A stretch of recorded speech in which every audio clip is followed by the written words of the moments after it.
यदि विकसित राष्ट्रों का अध्ययन करेंगे तो ये तथ्य स्पष्ट हो जाता है कि उन देशों के निर्माण कार्यों में पुरुषों के साथ साथ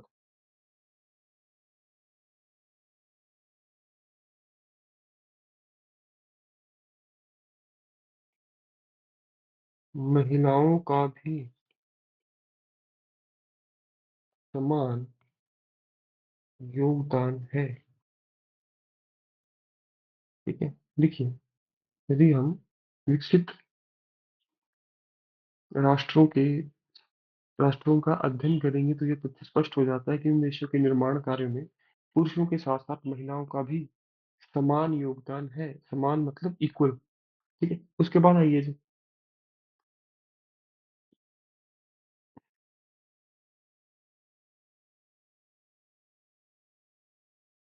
यदि यदि मैंने पहले लिखा ना, आगे लिखिए।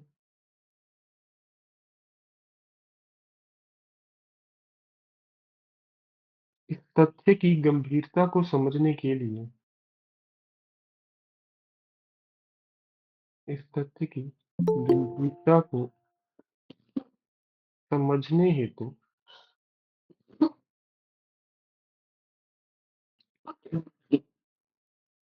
इस तथ्य की गंभीरता को समझने हेतु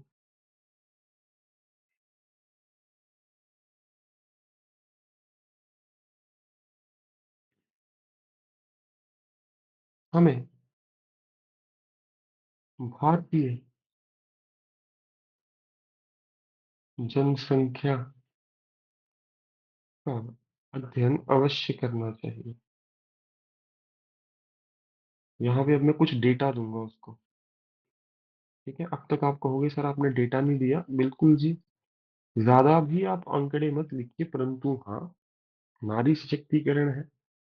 तीसरे, चौथे, पांचवें कहीं भी गद में, पैराग्राफ में आप थोड़ा बहुत डेटा दीजिए। ठीक है, तो मैंने क्या कहा, इस तथ्य की गंभीरता को समझने हेतु हमें भारतीय जनसंख्या का अध्ययन अवश्य करना चाहिए।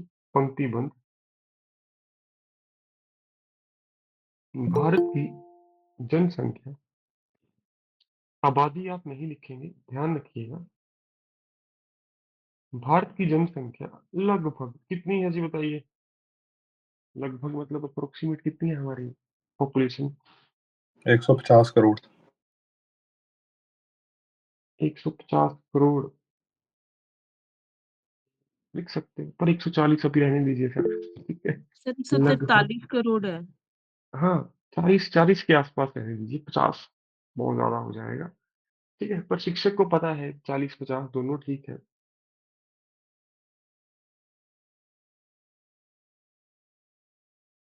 140 करोड़ है। तथा इस बड़ी जनसंख्या में, विशाल भी लिख सकते हो, विशाल आएगा, इस विशाल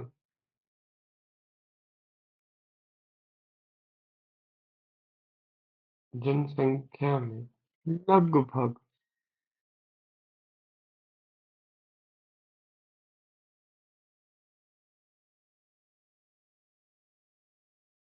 आधा भाग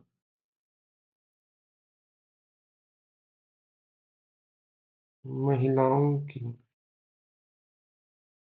जनसंख्या का है। भारत की जनसंख्या लगभग 140 करोड़ है, तथा इस विशाल जनसंख्या में लगभग आधा भाग महिलाओं की जनसंख्या क्या है?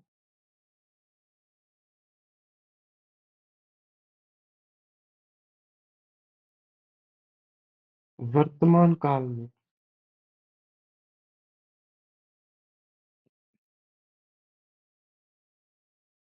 केवल 20 से 30% महिलाएं ही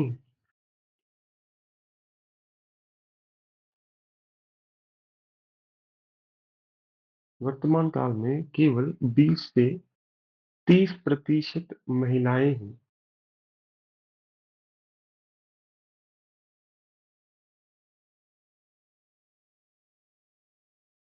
घर की चार दीवारी से बाहर निकलकर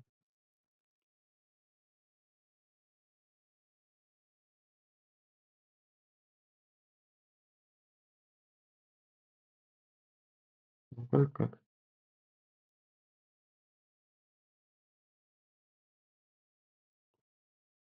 अपनी आजीविका हेतु। आजीविका बताइए क्या है जी, मैंने कई बार लिखवाया है। Profession, career. करियर, ठीक है। तो वर्तमान काल में केवल 20 से 30% महिलाएं ही घर की चार दीवारी से बाहर निकलकर अपनी आजीविका हेतु कार्य कर सकती हैं।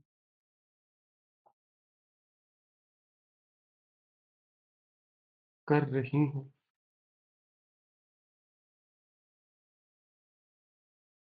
कर रही हैं।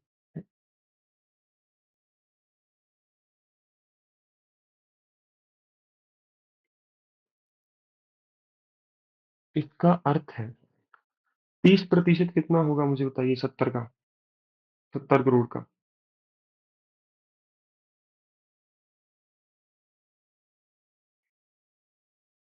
70 करोड़ इक्कीस का भी परसेंट 21 करोड़, बिल्कुल। तो यदि 70 में से लगभग 20 करोड़ महिलाएं काम पे जाती हैं, अपना प्रोफेशन में है, अपनी फील्ड में है, तो घर पे कितनी बैठी हैं जी बताइए। 50 करोड़ के आसपास। इसका अर्थ है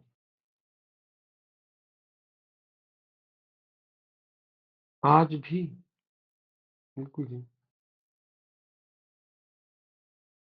लगभग 50 करोड़ महिलाएं। यहाँ पे कुछ आंकड़े दिए मैंने, क्योंकि तथ्य बहुत दे दिए उसको। कुछ आंकड़े भी दोगे उसको भी, शिक्षक पढ़ के कई बार खुश होता है जी, ऐसे आसान आसान आंकड़े हो। बहुत मुश्किल आंकड़े मत दीजिएगा उसको, ठीक है, जिसको उसको समझना पड़े बहुत ज्यादा। हाँ, भारत के बाद 140 करोड़ है, बच्चे बच्चे को पता होता है 10वीं कक्षा के बाद। उसका 50% 70 हो गया। ये भी कोई बहुत बड़ी बात नहीं है, इससे भी आपको कोई समस्या नहीं होनी चाहिए। ठीक है, उसके बाद 50 करोड़ महिलाएं, और ये मैं रट्टा नहीं मार रहा, देख रहा हूँ, यदि 140 का आधा 70 है, 20 से 30% चार दीवारी से बाहर निकल रही है, मतलब 20 करोड़ के आसपास महिलाएं कार्यरत हैं, अपने कार्य में के लिए घर से बाहर जाती हैं। परंतु बाकी 50 करोड़ महिलाएं, ठीक है, उनका क्या। इसका अर्थ है आज भी लगभग 50 करोड़ महिलाएं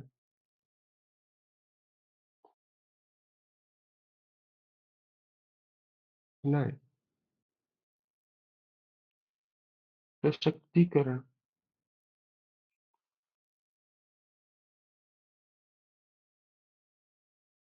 सशक्तिकरण। आप वेद को हिंदी में क्या कहते हो, इंतजार मत लिखना।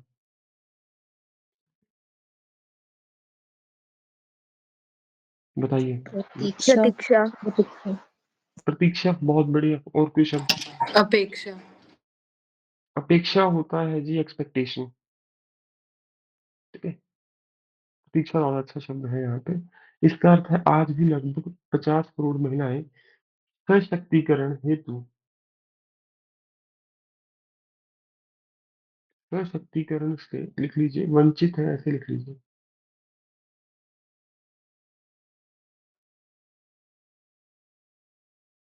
तथा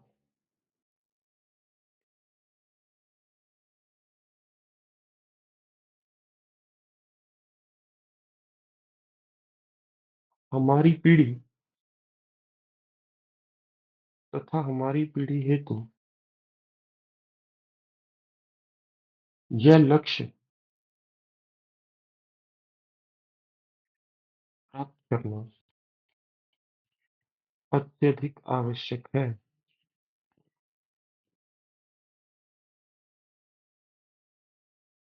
ठीक है जी। तो मैंने थोड़े बहुत आपको आंकड़े दिए।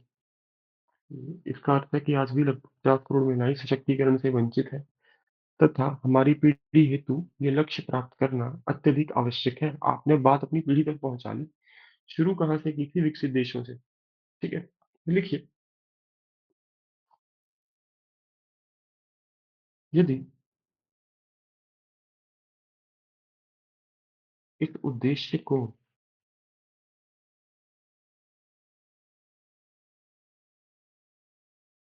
सिद्ध करने का, यदि इस उद्देश्य को सिद्ध करने का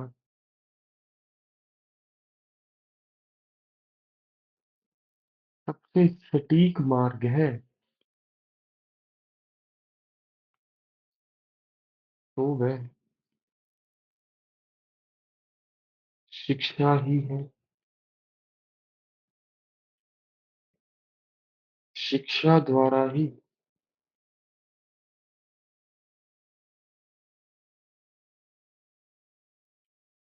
हम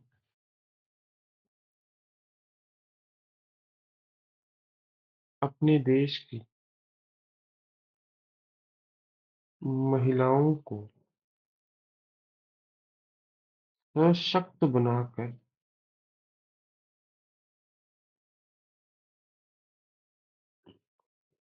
अपने विकास की गति को अपने विकास की गति को अपने विकास की गति को क्या कर सकते हैं जी, बताइए।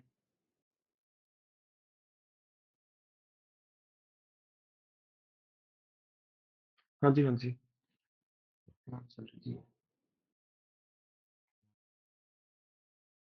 देखो, माफ कीजिएगा। क्या लिखा है? इस पंक्ति का अंत कैसे करना चाहेंगे, बताइए जी।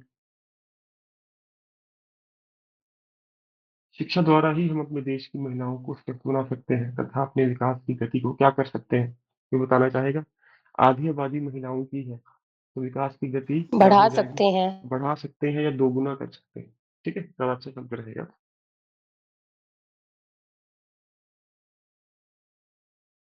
दोगुना कर सकते हैं। ठीक है। तो यहाँ पर हमने क्या बताया कि महिलाओं का जो, यदि हम महिलाओं को उसकी जनसंख्या के नजरिए से भी देखेंगे ना, वृद्धि, हाँ बिल्कुल, जनसंख्या, अच्छा, विकास की गति में वृद्धि कर सकते हैं, बिल्कुल लिख सकते हो आप ऐसे। तो हमने यहाँ पर क्या किया, प्रत्येक राष्ट्र का उद्देश्य सामाजिक निर्माण, ऐसे समाज का निर्माण करना है। फिर कहा विकसित राष्ट्रों का अध्ययन करेंगे, तो स्पष्ट है कि पुरुषों के साथ साथ महिलाओं का योगदान है। अब इस तथ्य की गंभीरता को कैसे समझाया गया कि 140 करोड़ में से यदि 70 करोड़ महिलाएं हैं, तो 70 करोड़ में से यदि 50 करोड़ घर की चार दीवारी में कैद है, तो देश का विकास इस वजह से बहुत तेजी से नहीं हो पाएगा। यदि हम उन 50 करोड़ महिलाओं को सशक्त करके अपने देश की सेवा में कार्यरत कर दें, देश के निर्माण कार्यों में लगा दें, तो देश की जो विकास की गति है वो दोगुनी हो जाएगी। लिखिए, आगे लिखिए। दोगुना हो जाएगी। अगला पैराग्राफ आइए जी। आपका ये है जी, कितना लिखा गया एक पेज, बताइए कितना हुआ एक पृष्ठ का, आपका कितना भर गया पेज? सर एक पौने पेज हो गया सर। पेज हो। सबका मतलब 200 शब्द चाहिए होते हैं आपको एक पैराग्राफ में, 200 से 250 भी हो सकते हैं। हाँ, 180 कम से कम शब्द होने चाहिए। हाँ, बहुत, तीन चौथाई, हाँ 70-75% हो गया, बहुत बढ़िया। अब इसके बाद जो आपको मैं सिखाने जा रहा हूँ, इससे निर्धारित होगा कि आपके कितने अंक आएंगे परीक्षा में। ध्यान से सुनिएगा। होगा क्या, मीन्स कैसे होता है पहले ये समझ लीजिए। मान लीजिए मैं शिक्षक हूँ, मुझे ड्यूटी मिली है कि आपकी आंसर शीट चेक करनी है हरियाणा मेंस की। इस बार कितने बच्चे मेंस लिखेंगे बताओ? ये पता है किसी को? 10 गुना कर लो नंबर ऑफ वैकेंसी से। 1740। मतलब मान लीजिए मैं शिक्षक हूँ, एग्जामिनर हूँ, मूल्यांकन करूंगा। 1740 में से मान के चलिए 1600 छात्र ही मेंस लिखने आए, क्योंकि वहां पे एब्सेंट भी होता है, ऐसे आपको पता ही है। तो इन 1600 उत्तर पत्रियों में से मेरे पास क्या होगा, ज्यादा से ज्यादा 10 दिन का समय दिया जाएगा, 2 हफ्ते का समय दिया जाता है, जिसमें 8 घंटे प्रत्येक दिन शिक्षक होमवर्क चेक करता है। ठीक है, 8 घंटे को मतलब कितने घंटे है उसके पास?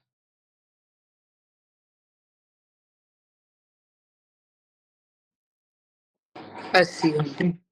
और यदि मिनटों में देखना हो तो उसके पास लगभग 4800 मिनट है।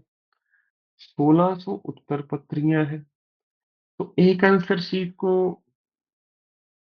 कितना समय मिला था इसको चेक करने के लिए? देखो, आपको सोच देख के शायद हैरानी हो थोड़ी बहुत। 3 मिनट। बताइए। है ना? तो ये एक तथ्य समझिए, जब भी किसी राज्य में ऐसी कोई स्थिति बनती है, 3 मिनट क्या, 10 मिनट ले लो, 10 मिनट भी बहुत कम है। अगर वो 30 दिन तक, पूरा एक महीना ही चेकिंग ही करता रहे हर रोज, तब भी वो 10 मिनट दे पाएगा। अगर वो 30 दिन तक ऐसा करता रहे, होमवर्क की आपके उत्तर पत्रियां ही देखनी है, तब जाके भी 10 मिनट पर पेपर दे पाएगा। तो ध्यान से सुनिएगा इस तथ्य को, ये आपको समझाया नहीं जाता आमतौर पर। जब इतने छात्र, इतने अभ्यर्थी परीक्षा देते हैं ना, तब किसी ना किसी एक परीक्षा को बलि का बकरा बना के सब छात्रों को उसमें असफल करने की कोशिश की जाती है। पंजाब ने ऐसा सिविल लॉ 1 में किया था, आपको पता होगा। पंजाब ने सिविल लॉ 1 में बहुत छात्रों को परेशान किया। इस बार आपका पंजाब जुडिशरी में, तो जब जब ऐसी स्थिति होती है ना, तो शिक्षक को कहा जाता है कि किसी एक सब्जेक्ट में, एक विषय में, कि निकालो छात्रों को, ठीक है, ताकि बाकियों का काम आसान हो जाए। अन्यथा इतने बच्चों में से आपने 400, 450, 500 बच्चे रखने हैं इंटरव्यू के लिए, 1000 बच्चों को हटाना है, तो किसी एक सब्जेक्ट को तो बलि का बकरा बनना पड़ेगा। तो आपसे मेरा क्या निवेदन है, आप किस बात का ध्यान रखिएगा, आपने निबंध का पहला और अंतिम गद्य, फर्स्ट एंड लास्ट पैराग्राफ, इतनी ध्यान से लिखना है कि वो पढ़े और अच्छे अंक दे आपको। बीच में आप क्या लिखते हो, यदि तो वो पूरा पढ़ गया आपका निबंध, फिर तो आपको बहुत अच्छे अंक मिलेंगे जी, ठीक है। पूरा निबंध पढ़ने का अर्थ होता है कम से कम 20 अंक। अन्यथा ज्यादातर क्या होता है कि आपका पहला पैराग्राफ एक पेज और अंतिम पेज प्रश्न पढ़ के उसको समझ आ जाता है कि आप कितना अच्छा लिखते हैं, क्योंकि शिक्षक 50 वर्ष से अधिक आयु का होगा, अनुभव बहुत अच्छा होगा उसका।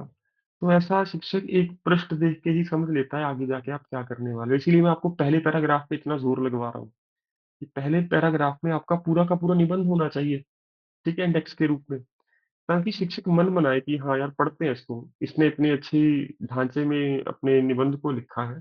तो अब जो लिखने जा रहा हूँ वो है अंतिम पैराग्राफ। अंतिम पैराग्राफ वो तभी पढ़ेगा यदि वो आपका हुआ।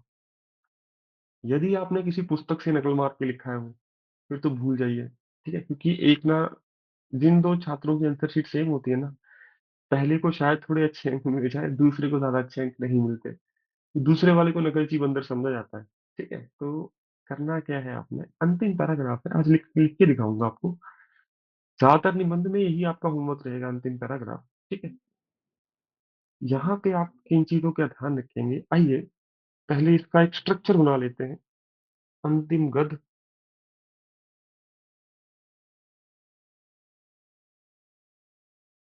ठीक है? अंतिम गद्य, अंतिम गद्य को यदि आप टाइटल देना चाहो तो लिखिए, क्या टाइटल दोगे आप इसको, बताइए।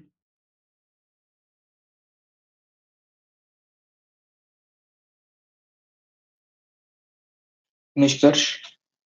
निष्कर्ष, बहुत बढ़िया जी। निष्कर्ष एक बार शब्द स्वयं लिखिए, फिर मैं भी लिखता हूँ।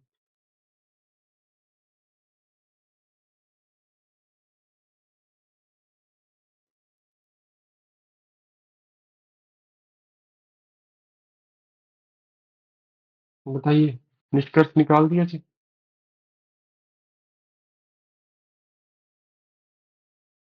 ठीक है, तो अगर आप इसको टाइटल देना चाहो तो ये रहे आपका टाइटल। इसमें लिखिए सबसे पहले क्या होना चाहिए,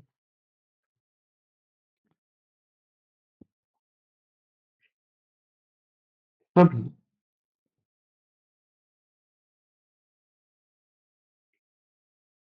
समस्याओं हेतु एक ठोस समाधान, जिसकी नींव मैंने पिछले पैराग्राफ में लिखी, शिक्षा से। यदि आप किसी समस्या पे निबंध लिख रहे हो तो उस समस्या हेतु कोई एक ठोस समाधान जो आपको लगता है, जैसे मुझे लगता है ऑनलाइन शिक्षा, नारी सशक्तिकरण का यदि लक्ष्य प्राप्त करना है तो ऑनलाइन शिक्षा से बढ़िया चीज कोई नहीं हो सकती। क्योंकि हम इस तथ्य को भी नकार नहीं सकते कि भारत में शिक्षा संस्थानों की कमी है आज भी पिछड़े क्षेत्रों में, तथा शिक्षा की जो गुणवत्ता है उसको भी बनाए रखना बहुत कठिन कार्य है वर्तमान काल में। तो यदि ऑनलाइन शिक्षा का सहारा लेकर महिलाओं को सशक्त किया जाए तो बहुत कम समय में हम नारी सशक्तिकरण के लक्ष्य को प्राप्त कर पाएंगे। दूसरा, एक ठोस समाधान अंतिम कदम में उसके बाद आएगा जी।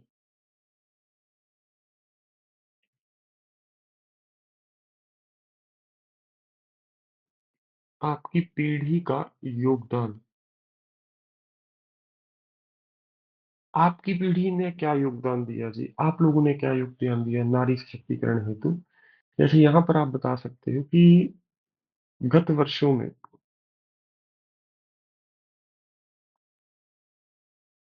हमारी पीढ़ी ने एक आदिवासी महिला को राष्ट्रपति बनते हुए देखा, इसका समर्थन भी किया। दूसरा, जैसे आप लिख सकते हो, इसका नाम अवनी चतुर्वेदी नहीं, शिवा शर्मा है, उनका भी नाम चाहे मत लिखिए। कोई आप बताइए, आप हमारी पीढ़ी ने क्या क्या योगदान दिया है नारी सशक्तिकरण में? कुछ आपको बताएगा? वुमन रिजर्वेशन बहुत बढ़िया जी। आपका संविधान संशोधन, बिल्कुल जी, इसके बारे में लिख सकते हो कि हमारी पीढ़ी इसकी भी साक्षी बनी कि अब संसद में महिलाओं हेतु लोकसभा में 33% जो पद है वो आरक्षित किए गए हैं। बहुत बढ़िया। नारी शक्ति वंदन अधिनियम आप यहाँ पे लिख सकते हो, ये भी हमारी पीढ़ी का योगदान है कि हमारी पीढ़ी इसके पक्ष में है। ठीक है, हमारी पीढ़ी को ये सुनकर प्रसन्नता हुई थी कि कुछ ऐसा किया गया है, तो हमारी पीढ़ी का योगदान। तीसरा, अंतिम कद में क्या होना चाहिए, लिखिए जी।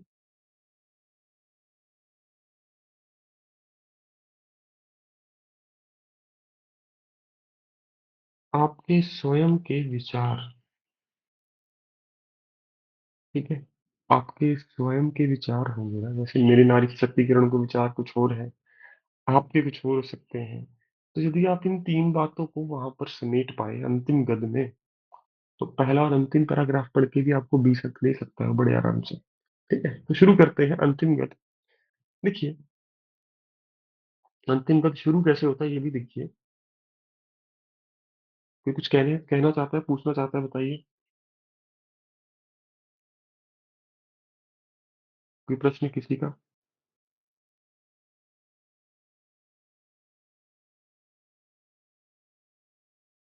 नहीं? लिखिए।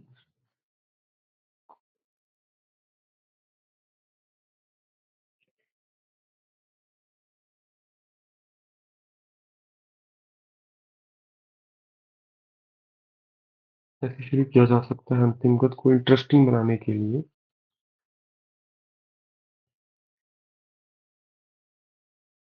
नारी सशक्तिकरण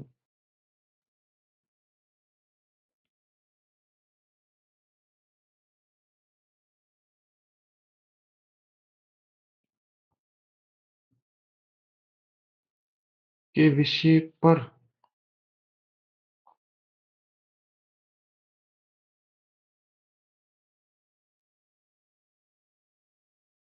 केवल चर्चा ही नहीं, अपितु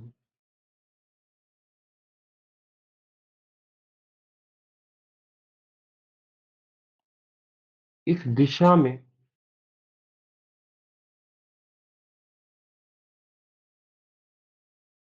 इस दिशा में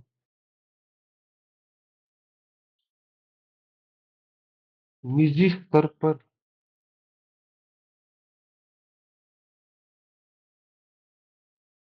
उठाया एक कदम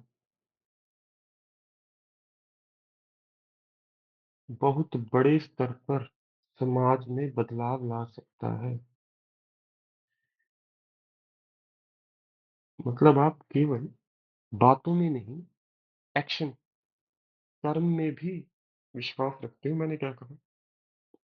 नारी शक्तिकरण के विषय पर केवल चर्चा ही नहीं, अपितु इस दिशा में निजी स्तर पर उठाया एक कदम बहुत बड़े स्तर पर समाज में बदलाव ला सकता है।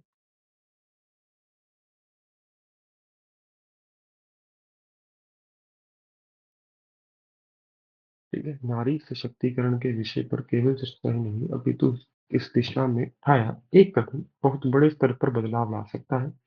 अंतिम पैराग्राफ की शुरुआत में ही आपने बता दिया कि हम बात करने वाले नहीं हैं, हम कार्य करने वाले भी हैं, हमारी पीढ़ी। आगे लिखिए।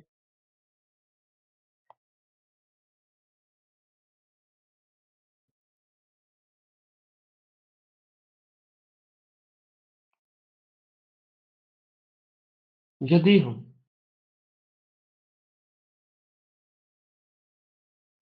इस दिशा में सभी प्रकार के प्रयासों का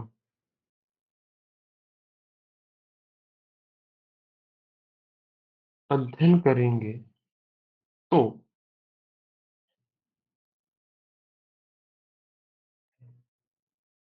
तो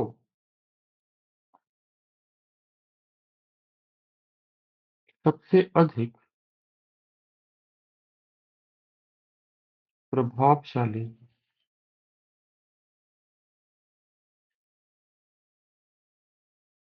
प्रयास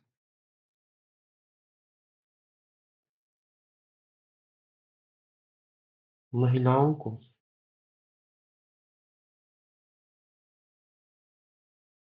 शिक्षा प्रदान करने का है।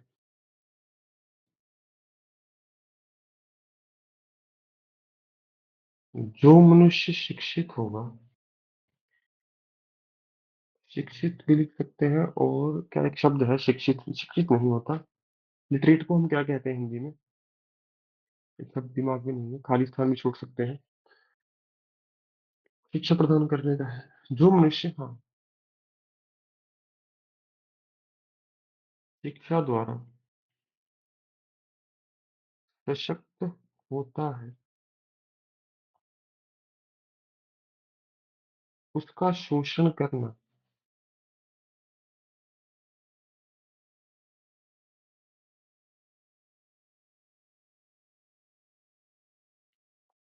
संभव होता है। जो मनुष्य शिक्षा द्वारा सशक्त होता है, उसका शोषण करना असंभव होता है। अब कुछ समस्याएं लिखिए। लिखिए, दहेज प्रथा,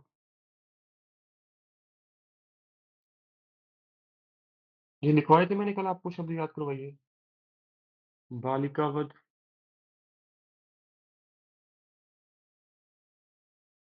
शिक्षा के अवसरों में कमी, कोमा,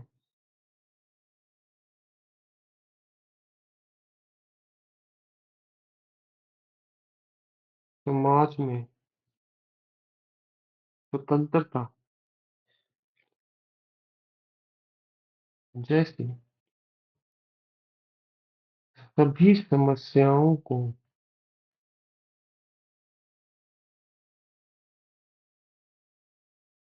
सभी समस्याओं को यदि हम एक पीढ़ी के अंतराल में समाप्त करना चाहते हैं,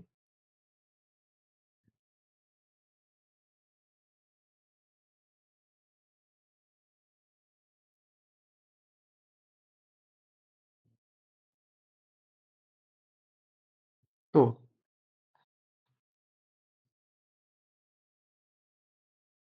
यह लक्ष्य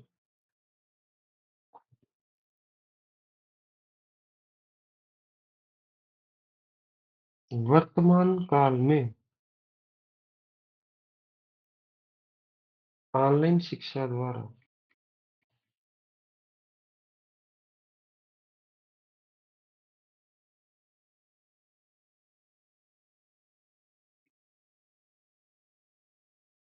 बहुत कम समय में सिद्ध किया जा सकता है।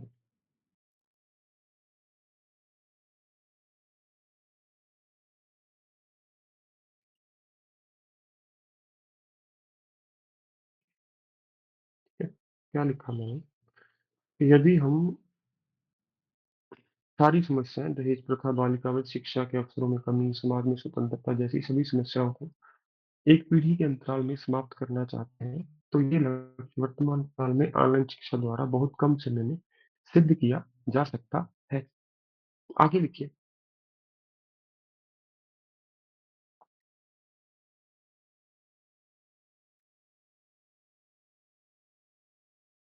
हम्म, यहाँ से होता क्या है आमतौर पर मैं आपको बताता हूँ। ज्यादातर लड़कियां क्या लिखती हैं, मेरा विचार है या मेरे विचार में, और उसके बाद हम अपना जो जेंडर है, लिंग है, वो उसको बता देते हैं, कर रही है, रहा हूँ। ठीक है, तो ये चीज आप कर सकते हो, पर इससे बचिएगा, क्योंकि यदि आपने अपना लिंग बता दिया तो 50-50% संभावना है आपको अच्छे और बुरे अंक मिलने की। ठीक है, ये बहुत सारे छात्र करते हैं, उनको अच्छे अंक भी मिलते हैं, सच बताऊं आपको। जिन छात्रों ने ऐसा लिखा होता है कि मेरे विचार में, अपने विचार भी पेश किए हैं, और शिक्षक को इसी चीज में रुचि है, वो आपको ही समझना चाहता है, परंतु यहाँ पे कृपया अपना लिंग आप उसके सामने मत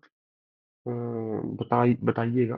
जो मेरा आपको सुझाव है, लिख के भी आते हैं छात्र, उसमें कोई समस्या नहीं है। तो यहाँ पे आप कर क्या सकते हो इस चीज से बचने के लिए, वो देखिए। देखिए,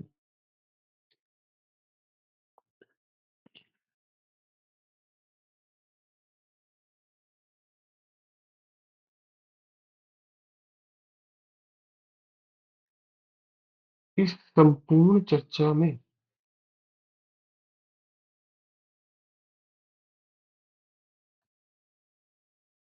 हमने बार बार बार बार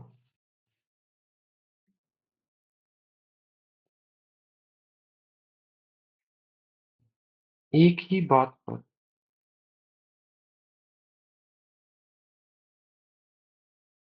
एक ही बात पर अधिक महत्व दिया है कि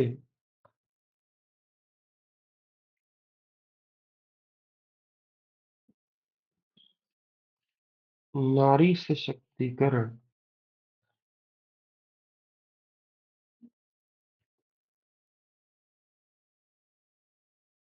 केवल महिलाओं हेतु नहीं,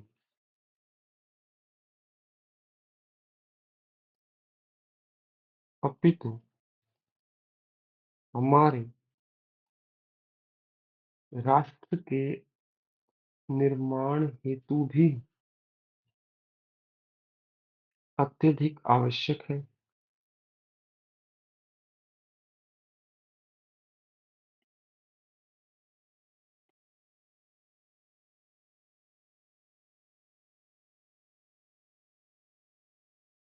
वर्तमान युग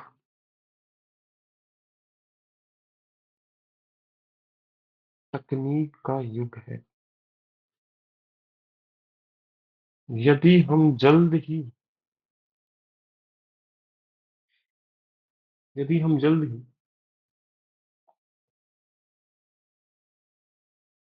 इस लक्ष्य को पूर्ण कर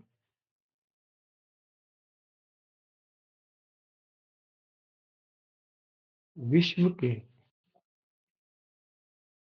विकसित राष्ट्रों की श्रेणी में नहीं आएंगे, यदि हम इस लक्ष्य को जल्द ही पूर्ण कर विश्व के विकसित राष्ट्रों की श्रेणी में नहीं आएंगे,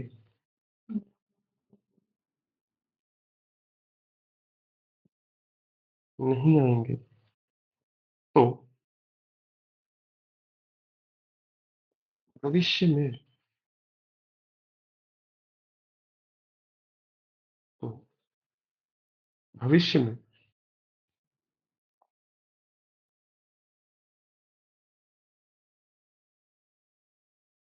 भविष्य में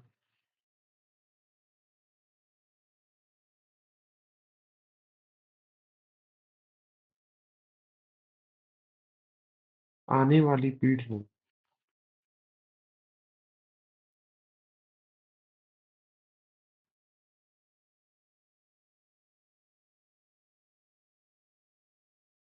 हमारी उपेक्षा करेंगी। उपेक्षा क्या होता है जी, मैंने बताया है आपको। क्रिटिसाइज। क्रिटिसाइज, किसी को की उपेक्षा करना या किसी को अपोज करना। ठीक है? यदि हम जल्दी इस लक्ष्य को पूर्ण कर विश्व के विकसित राष्ट्रों की श्रेणी में नहीं आएंगे तो भविष्य में आने वाली पीढ़ियां हमारी उपेक्षा करेंगी।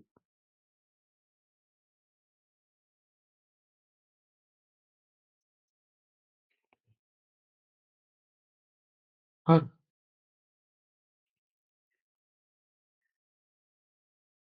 अच्छे कार्य का आरंभ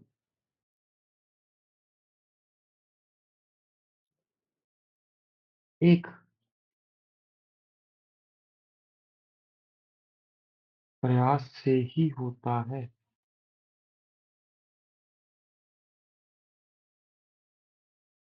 आइए हम अपने परिवार से ही आइए हम अपने परिवार से ही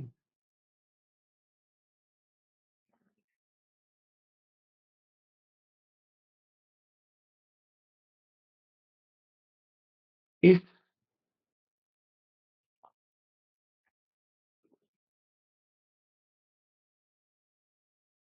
कार्य का आरंभ करें।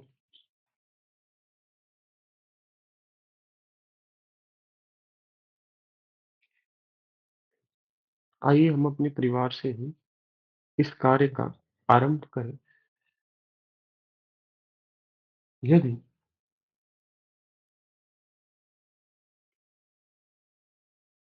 भारत का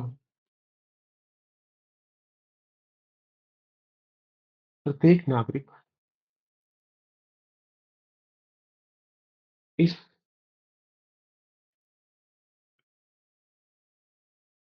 अभियान में शामिल हो जाए, सम्मिलित हो जाए, तो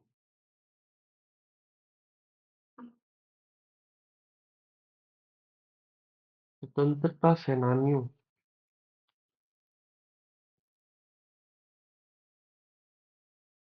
के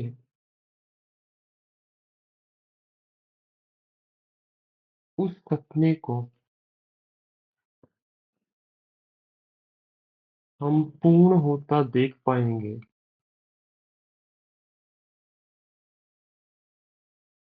यदि भारत का प्रत्येक नागरिक इस अभियान में शामिल हो जाए तो स्वतंत्रता सेनानियों के उस सपने को हम पूर्ण होता देख पाएंगे।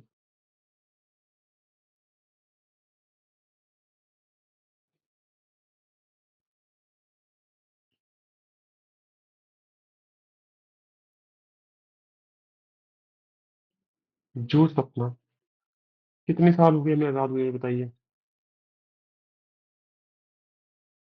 75। मैम 75, अमृत समारोह तो हमने 2 साल पहले मना लिया। 77 चल रहा है। ठीक है? जो सपना 76 वर्ष पहले, कोई चिंता नहीं, पहले उन्होंने देखा था,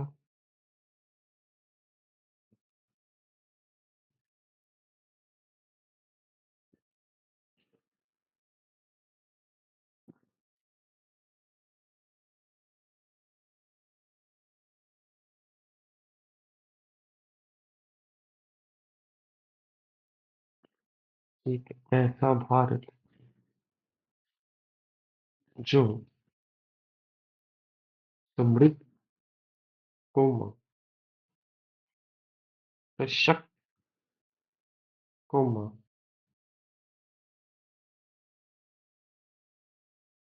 क्या है स से और कौन सा शब्द है? अच्छा, एक ऐसा भारत जो समृद्ध, सशक्त तथा, आत्मनिर्भर। नहीं सर, स से ही, हाँ, स्वाधीन है।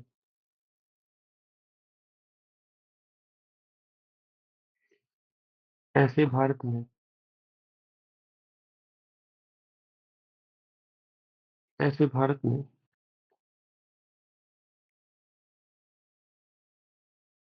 महिलाओं, ऐसे भारत में महिलाओं का, माफ कीजिए, ऐसे भारत में महिलाओं का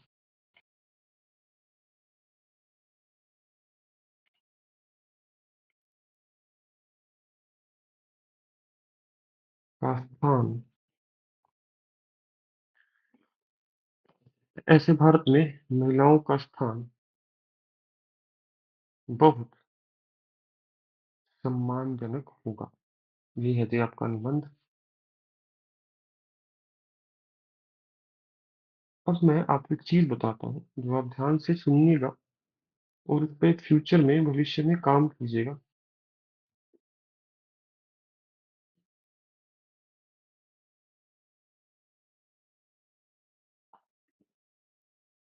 ठीक है, ये मेरा पूरा निबंध हो गया। अंतिम पैराग्राफ को पढ़िए, आपको मेरी सोच का पता चल जाएगा, क्योंकि यहाँ पे मैं झूठ नहीं बोल सकता। एक मैंने यहाँ पे ये बताया केवल बातें करने से कुछ नहीं होता, वो आपको क्लास में भी कहता हूँ कि पढ़ के कुछ नहीं होगा, लिख के जज बनोगे। ठीक है, कि नारी शक्तिकरण के विषय पर केवल चर्चा ही नहीं अपितु इस दिशा में निजी स्तर पर उठाया एक कदम बहुत बड़े स्तर पर समाज में बदलाव ला सकता है। तो मैंने प्रेरणा दी कि कुछ करना भी पड़ेगा हमें, केवल निबंध लिख के कुछ नहीं होने वाला। अब उसको डिकोड करेंगे हम, यदि हम उस दिशा में सभी प्रकार के प्रयासों का अध्ययन करेंगे तो सबसे अधिक प्रभावशाली प्रयास महिलाओं को शिक्षा प्रदान करने का। इससे क्या पता चलता है, मुझे रिसर्च करने का शौक है। ठीक है, अध्ययन करना मुझे अच्छा लगता है, मेरी रुचि है वहां पे। ठीक है, जो मनुष्य शिक्षा द्वारा सशक्त होता है उसका शोषण करना असंभव है।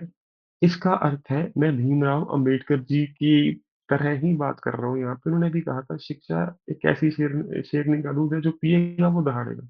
मैं उसको महिलाओं के साथ जोड़ रहा हूँ, शिक्षक के दिमाग में भी यही चल रहा होगा बिल्कुल उस समय कि ये छात्र ऐसा है। दहेज प्रथा, बालिका वध, शिक्षा के अवसरों में कमी, समाज में स्वतंत्रता जैसी समस्याओं को यदि हम एक पीढ़ी के अंतराल में समाप्त करना चाहते हैं तो इस लक्ष्य को वर्तमान काल में ऑनलाइन शिक्षा द्वारा बहुत कम समय में सिद्ध किया जा सकता है। इस पंक्ति से क्या पता चलता है, मैं गांव से हूं, मैं शहर से नहीं हूँ। शहर वाला छात्र शिक्षा के अवसरों में कमी लिख ही नहीं पाएगा, क्योंकि उसने वो देखा ही नहीं है।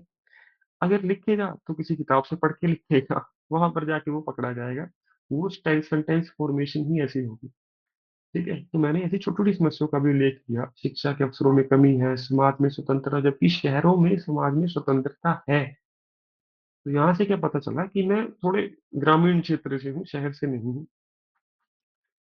इस संपूर्ण चर्चा में हमने बार बार एक ही बात पर अधिक महत्व दिया कि नारी शक्तिकरण केवल महिलाओं हेतु नहीं, हम अपितु हमारे राष्ट्र के निर्माण हेतु भी अत्यधिक आवश्यक है। तो मेरे लिए महिलाओं के साथ साथ मेरा देश भी सर्वोपरि है।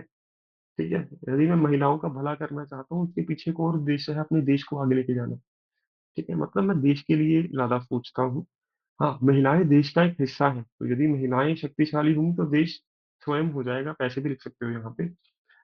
वर्तमान युग तकनीक का युग है, मतलब टेक्निकल, तकनीक होता है टेक्निक। ठीक है, तकनीक मतलब टेक्नोलॉजी का युग है वर्तमान। यदि जल्द से जल्द इस लक्ष्य को पूर्ण कर हम विकसित देशों की श्रेणी में नहीं आएंगे ना, तो आने वाली पीढ़ियां हमें हमारी उपेक्षा करेंगी। क्यों? कि तकनीक के युग में सब कुछ संभव है। हम यहाँ बैठे दिल्ली में किसी से बात कर सकते हैं, मुंबई में किसी से बात कर सकते हैं। तो यदि इतनी सारी सुविधाएं होने के बाद भी हम लक्ष्य पूरा नहीं कर पा रहे, या मेंशन भी कर सकते हो, तो आने वाली पीढ़ी हमें क्या कहेगी?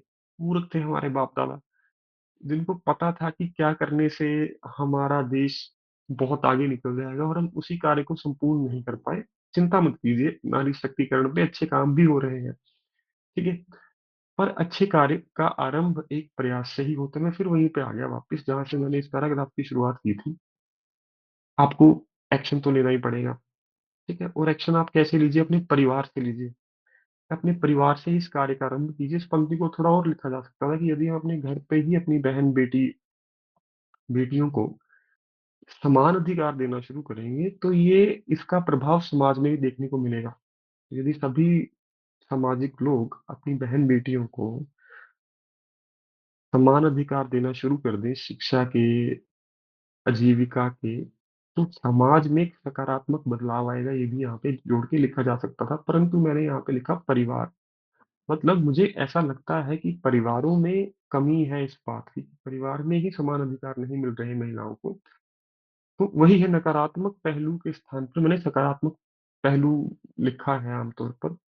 उसके बाद, यदि भारत का प्रत्येक नागरिक इस अभियान में शामिल हो जाए तो स्वतंत्रता सेनानियों के उस सपने को हम पूर्ण होता देख पाएंगे। जो सपना 76 वर्ष पहले उन्होंने देखा था, उसके दिमाग में 76 वर्ष पहले क्या? आजादी। एक ऐसा भारत जो समृद्ध, सशक्त, स्वाधीन है। पता चल गया, वह बड़ी अच्छी है छात्र की। तीनों शब्द स से, और तीनों की हमें जरूरत है। समृद्ध मतलब वेल्दी, सशक्त मतलब एम्पावर्ड, स्वाधीन मतलब इंडिपेंडेंट। ऐसे भारत में महिलाओं का स्थान बहुत सम्मानजनक होगा। माफ कीजिए, अंतिम पंक्ति में इतनी अच्छी नहीं लिख पाए, इसमें गलती है। अब आप अपने प्रश्न पूछने शुरू कर सकते हैं सभी छात्र। बोलिए जी। सर अभियान ऐसे ही आएगा? मैंने मैम वही तो है, अशुद्ध लिखा है, उसको ठीक कीजिए, तभी तो अंडरलाइन किया हुआ है यहाँ पे। व को छोटी की मात्रा डबल जीरो आएगा। हाँ जी। व पूरा आएगा सर, छोटी की मात्रा के साथ।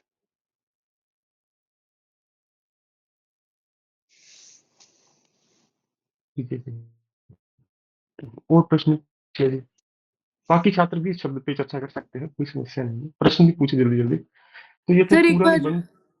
हाँ जी, हाँ जी। एक बार बोलिए। सर एक बार समृद्ध, सशक्त और स्वाधीन का मतलब बता देंगे फिर से प्लीज? समृद्ध होता है मैम वेल्थी, रिच। हम्म। और स्वाधीन होता है सेल्फ डिपेंडेंट। पराधीन होता है दूसरों पे डिपेंडेंट। ओके। और सर और सशक्त मतलब एम्पावर्ड? एम्पावर्ड, सशक्त। ठीक है सर। सशक्तिकरण सशक्त से ही बना है जी। Yes sir. ठीक है जी, और पूछिए। कोई चिंता नहीं, प्रश्न पूछने में कोई बुराई नहीं, किसी को नहीं पता सर कौन है। लिटरेट को क्या बताया था आपने? किसको जी? लिटरेट को। लिटरेट को मैम आप लिख सकते हो, शिक्षित शब्द है, एक और शब्द है मेरे दिमाग में नहीं आ रहा, तो मैंने वो लिखा ही नहीं। सशक्त मैम, सशक्त भी लिख सकते हो लिटरेट को। ठीक सशक्त है। पर होता है एम्पावर्ड, लिटरेट और भी है। वह पढ़ा लिखा भी है, पर कोई शब्द है और, कोई चिंता नहीं। निश्चिंत रहिए, जब जरूरत पड़ेगी आ जाएगा। और पूछिए।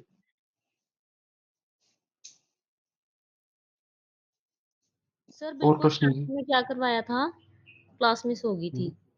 मैम ये देखिए, कुछ नहीं करवाया। एक पैराग्राफ आपको होमवर्क दिया कि सरकारी योजनाओं पे आप पैराग्राफ लिखोगे, उसमें हरियाणा सरकार की योजना जरूर लिखना। बस इतना ही आपका काम है, थोड़ा सा इन्वेस्टिगेट करना, थोड़ी सा अध्ययन करना, और ये आपको शायद गूगल पे एडिट्स मिल जाएंगे अंग्रेजी भाषा में, और उसका सर हिंदी ये में अनुवाद फिफ्थ पैरा करके। होगा? है जी।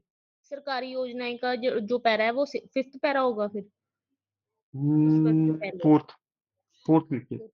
ठीक है सर। ठीक है। तो उसमें राज्य सरकार, केंद्रीय सरकार, दोनों की योजनाओं पे एक पैराग्राफ आप बना पाओगे, और मैं आपको क्या कह रहा हूँ, अंग्रेजी में ढूंढिएगा, उसका अनुवाद कीजिएगा।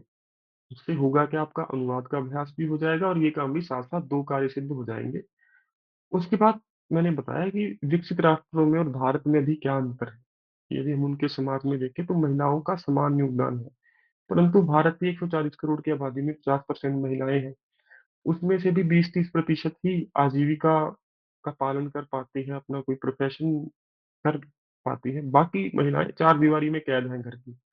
यदि हम उनको सशक्त करके कार्यरत कर दें, देश के निर्माण कार्यों में लगा दें, भारत की जो प्रगति की गति है वो दोगुनी हो जाएगी। ठीक है, यहाँ पे ज्यादा बड़ी बड़ी बातें नहीं, दोगुनी गति बहुत है। ठीक है। उसके बाद इस निबंध में और भी बहुत कुछ लिखा जा सकता था, जैसे एक महिला से ही परिवार का निर्माण होता है। लिख लीजिए, काम आएगा आपको बाद में लिखने में अपना निबंध, जिसमें चीजें फायदा देंगी। महिला से परिवार का, परिवार से समाज का, समाज से राष्ट्र का निर्माण होता है। तो यदि हम राष्ट्र के मूल में जाए तो वहां पर भी महिलाएं ही हैं जो एक परिवार को बनाती हैं। यदि एक महिला माँ के रूप में सशक्त होगी तो उसके जो बच्चे हैं वे भी सशक्त होंगे, इसकी पूर्णतः संभावना है। तो यदि देश के बच्चे सशक्त होंगे तो आने वाली पीढ़ी सशक्त होगी। और विकसित राष्ट्र का जो आपका सपना है वो एक पीढ़ी के अंतराल में ही पूरा हो जाएगा। ठीक है, तो जीवन में महिलाएं कई भूमिकाएं अदा करती हैं, चाहे वो एक माँ की भूमिका हो, एक बेटी की भूमिका हो, तथा समाज का आधार भी महिलाएं ही हैं, इस बात को हम नकार नहीं सकते। तो यदि महिलाएं सशक्त हो जाए तो परिवार से ही देश सशक्त होना आरंभ हो जाएगा। ठीक है, तो ये एक पंक्ति भी आप जोड़ के लिख सकते थे जो मैंने नहीं लिखी। उसके अलावा आप ये पंक्ति भी लिख सकते हो कि समाज में ऐसे कई अपराध आज भी आम सुनने को मिलते हैं जहां पर महिलाओं के साथ शोषण की चर्चा की गई होती है, शोषण की बात उल्लेखित की गई होती है।